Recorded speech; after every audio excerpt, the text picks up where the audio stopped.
दोस्तों, आज मैं आपके सामने एक नई कहानी लेके आई हूँ। पेड़ नहीं छोड़ता। तो चलिए ये क्या है आगे सुनते हैं। एक बार की बात है, एक आदमी को रोज रोज जुआ खेलने की बहुत बुरी आदत पड़ गई थी। उसकी इस आदत से सभी बड़े परेशान रहते थे। लोग उसे समझाने की भी बहुत कोशिश करते कि वो ये गंदी आदत छोड़ दे, लेकिन वो हर किसी को एक ही जवाब देता, मैंने ये आदत नहीं पकड़ी, इस आदत ने मुझे पकड़ रखा है। और सचमुच वो इस आदत को छोड़ना चाहता था, पर हजारों कोशिशों के बावजूद भी वो ये नहीं कर पाता था। परिवार वालों ने सोचा कि शायद शादी करवा दी जाए तो ये आदत इसकी छूट जाएगी, तो उसकी शादी करा दी गई। लेकिन कुछ दिन तक ठीक चला, फिर वो जुआ खेलने लगा। उसकी पत्नी भी अब काफी दुखी रहने लगी और उसने निश्चय किया कि वह किसी न किसी तरह से अपने पति की आदत ये छुड़वा कर ही दम लेगी।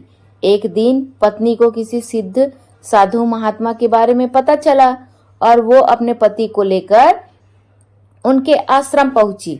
साधु ने कहा, बताओ बेटी, तुम्हें क्या परेशानी है। पत्नी साधु को सारी बातें बता दी। साधु महाराज उनकी बातें सुनकर समस्या की जड़ समझ चुके थे और समाधान देने के लिए उन्होंने पति पत्नी को अगले दिन आने के लिए कहा। अगले दिन वे आश्रम गए तो उन्होंने देखा कि साधु महाराज एक पेड़ को पकड़ के खड़े हैं। उन्होंने साधु से पूछा कि आप ये क्या कर रहे हैं और पेड़ को इस तरह क्यों पकड़े हुए हैं। साधु ने कहा, आप लोग जाइए और कल आइएगा। फिर तीसरे दिन पति पत्नी पहुंचे तो देखा फिर से साधु पेड़ पकड़कर खड़े हैं। उन्होंने फिर पूछा, महाराज आप ये क्या कर रहे हैं। साधु बोले, पेड़ मुझे छोड़ ही नहीं रहा है, आप लोग कल आना।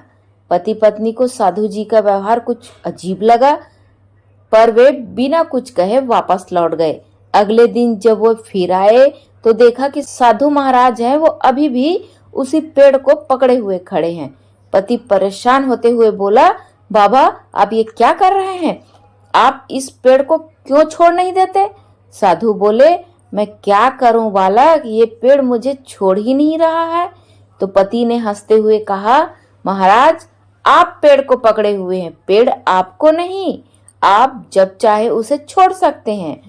साधु महाराज गंभीर होते हुए बोले, इतने दिनों से मैं तुम्हें क्या समझाने की कोशिश कर रहा हूँ, यही ना कि तुम जुआ खेलने की आदत को पकड़े हुए हो, ये आदत तुम्हें नहीं पकड़े हुए है। पति को अपनी गलती का एहसास हो चुका था।